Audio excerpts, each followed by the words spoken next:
Hey guys, we're reacting to crimes that YouTubers got away with by Law by Mike. Looks like there's some crimes by Mr. Beast and IShowSpeed in here, so let's see what's going on. YouTubers were charged for their crimes, from a YouTuber speeding in a school zone to another getting banned from half the world.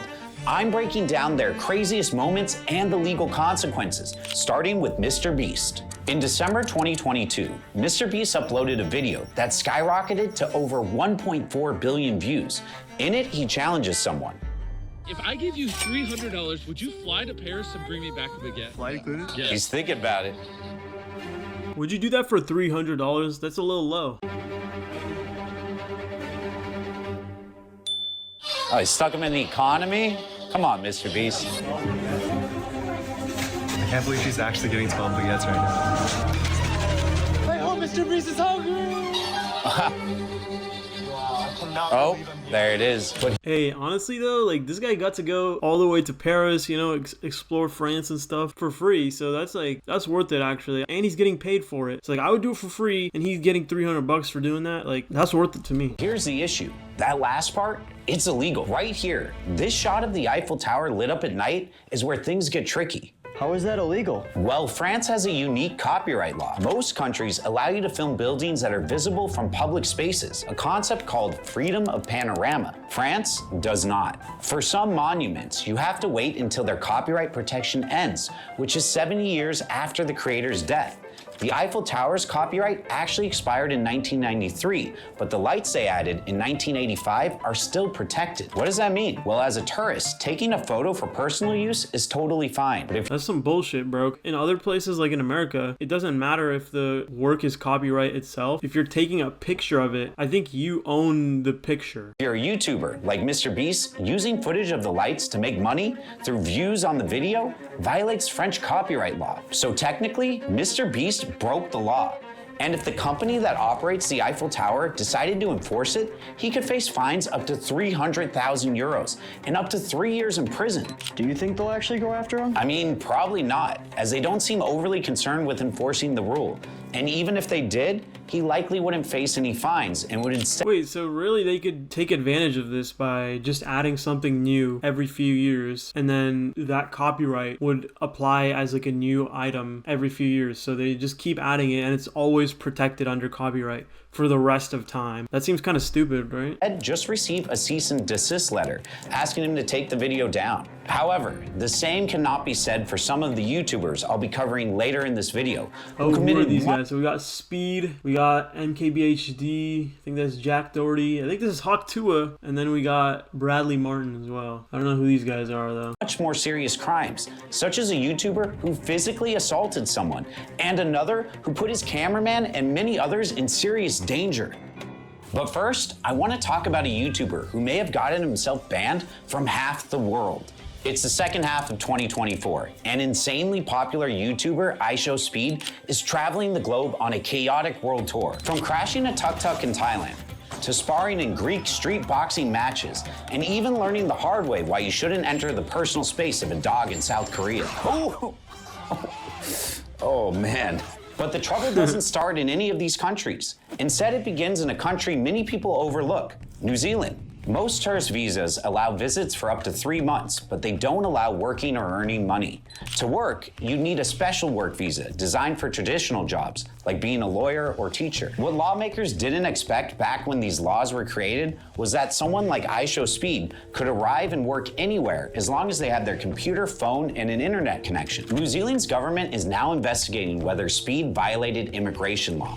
If they determine he did, there are 2 potential consequences. First, he could owe taxes on the money he earned while streaming there, as New Zealand and most other countries follow the 183-day rule. This rule states that taxes are only owed on income that you earn in a country if you have lived there for more than 183 days within a year. But seeing as Speed wasn't in New Zealand for 183 days, the more likely consequence, if he's found violating immigration law, is a fine up to $3,000 and a complete ban from re-entering the country. But that's not So anytime anybody takes a video and uses it as like for their platform, now that's illegal, or like you have to pay taxes on that. Like how are they going to enforce this? And if they're enforcing it for Speed, they have to enforce it for everybody. It's just stupid. I feel like they should make an exemption for this kind of stuff because it's not like they're taking jobs away from other people. Like the point of these visas is one, to get the taxes, but also like prevent people from taking the jobs of the people that are actually working there or like living there, like legally. It's not like he was taking somebody else's job. Like no one can replace Speed in New Zealand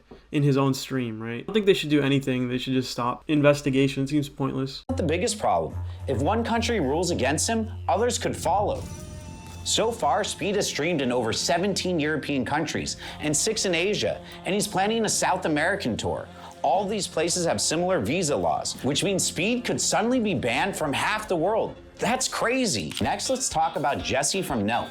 I don't think they're gonna do that though, because like you guys saw like what happened when Speed went to China, right? He like blew up like crazy, and like China even like made their visas like more easy for people to access so that they could actually come to China. There's a lot of benefits when IShowSpeed comes to your country, so I don't think many countries are gonna target him for that. 2017, he and his team came up with a prank to enter a Bass Pro Shop in Ontario, pretend to be a fisherman, and try hooking a monster catch in the store's giant fish tank. Wait, he actually tried to cast a line into their fish tank? Yep, I mean, I get the excitement. Jesse walked up to the front entrance with a fishing rod over his shoulder. An employee stopped him and immediately told him not to enter. But Jesse continued trying to go inside, claiming there was a lake in the store. He continued trying right up until another employee and even a security guard told him and his team to leave. His friends laughed, but the staff didn't. He needs better friends. While most people would have gone straight home after being asked multiple times to leave, Jesse didn't. Instead, he and his team lingered in the parking lot, laughing about the situation with fans, prompting the security guard to tell him to leave again. This is a problem because under Canadian law, this parking lot is still considered private property. And if you refuse to leave private property after being told to do so, you're breaking the law by trespassing. Interesting, because in America, you have to actually be trespassed by the police one time, and then if you come back another time, then they can actually charge you for trespassing. That's like if it's publicly accessible, like private property. Like if it's somebody's house, then yeah, you're trespassing automatically. But if it's like a store or a mall that you go to, and then if you come back again, then they can actually charge you for trespassing. Fishing Clash. I can upgrade my rod and equipment, collect rare lures, and aim to catch the biggest fish from over 100 different species. That's something my friend Joel here isn't so great at, right, Joel? Oh, man. Anyways, it gets worse for Jesse, as alongside trespassing, attempting to fish inside a store and pretending to fish in the parking lot, especially with a hook on the line, could be considered mischief if it disrupts business or puts other customers at risk. Oh, and for anyone wishing to join me in Fishing Clash, download the game using the link in the description below. Scan the QR code on the screen, or use the code LawByMike to claim a $20 value reward and a unique avatar for free. So what's the fine for Jesse? Well, Canada would likely consider this a summary offense, which means he could face up to a $5,000 fine and up to 6 months in prison. But given the circumstances, he'd likely just get slapped with a small fine. I think something like this happening would cause Jesse's fans to Did they actually get charged with anything? I don't think so. be pretty upset. However, I don't think this next YouTuber got quite the same support from his fans. Next is the biggest tech YouTuber in the world, Marques Brownlee, who posted crisp footage of the inside of his Lamborghini while driving until it reveals something else. He's speeding. The posted speed limit is 35 miles per hour, but Marques's dashboard clearly shows 96 miles per hour at one point, 61 miles over the limit. His team tried blurring the main speedometer, but forgot there were 2 other displays still in plain view. Bruh, this guy really sped and forgot to blur the speedometer. Wasn't he also like doing this in a school zone, bro? Like, that's way more messed up. He even flies past a school crossing sign. Many of Marques's fans argued he committed a crime and should face consequences, and they'd be right. Under New Jersey law, the state where Marques lives, going 35 miles per hour over the speed limit is illegal, and there's a sliding scale for fines and points. But at 61 miles per hour over, Don't film your crimes, guys. That's what all the lawyers say. he likely crossed into reckless driving territory. For a first reckless driving offense in New Jersey, penalties can include up to 60 days in jail, a fine up to $200, and a penalty on your driver's license. If it's not your first offense, jail time can extend up to 3 months, with fines up to $500. Marques Did he even get any legal repercussions from this? Like, since he wasn't actually caught doing it, but he just recorded it, what happened? quickly apologized on Twitter, owning up to his mistake. While some people were willing to move on, others were not so forgiving, unlike the next YouTuber, whose actions were met with surprising approval. In June 2024, fitness YouTuber Bradley Martin streamed with Stable Brad. Ronaldo at Bradley's Zoo Culture Gym. Let's watch the clip. Oh, I thought he was gonna talk about how Brad kept his gyms open during COVID, during the pandemic, like lockdowns and stuff. But I guess not. Oh man, that looked like it hurt. Yeah, he can definitely get in trouble for that. That is definitely battery. I remember when this happened. Some people online argued that Bradley overreacted, while others believed Ronaldo shouldn't have touched his hat, especially since Bradley is 3 times his size. But did Bradley commit a crime? Under California's right to defend personal property law, force is allowed if there's an immediate threat and the response is reasonable. However, since Ronaldo wasn't likely to destroy the hat, Bradley's reaction might be considered excessive. The police and courts take battery charges very seriously.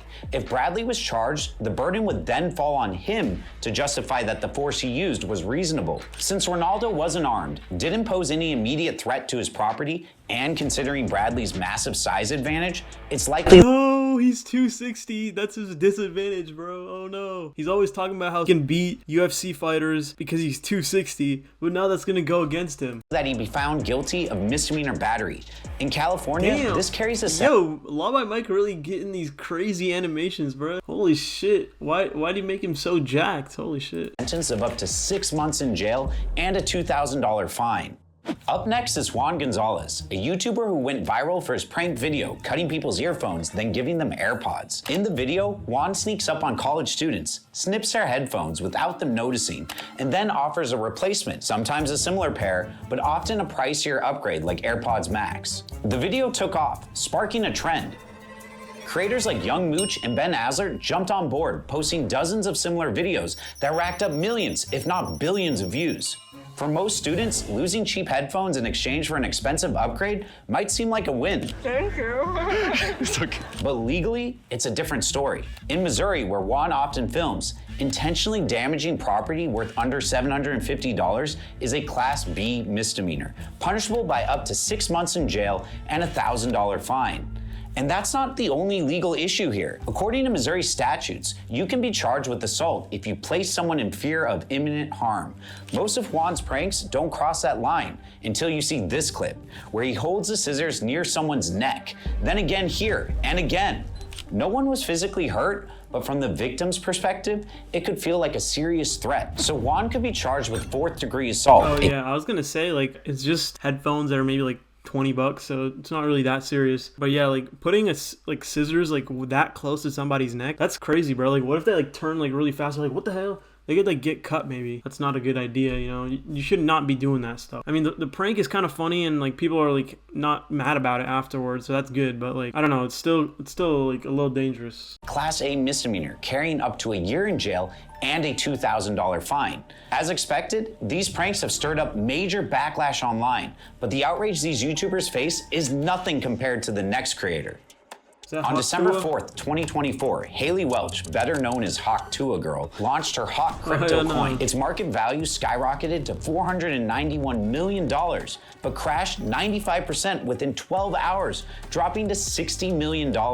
Why is this a problem? Crypto is risky, but investors are now suing Haley, accusing her of a pump and dump scheme, where creators hype up a coin, drive up its price, then sell their shares for a Bro, everybody was doing this. Like Logan Paul, like all these people did it, and their careers are still going like pretty well. None of them deserve to still have a platform after scamming their audiences like that. But I don't know why they act like she's like the worst person of all of them. quick profit, leaving others with worthless tokens. If prosecutors prove Haley intentionally scammed her fans, she could face securities fraud charges.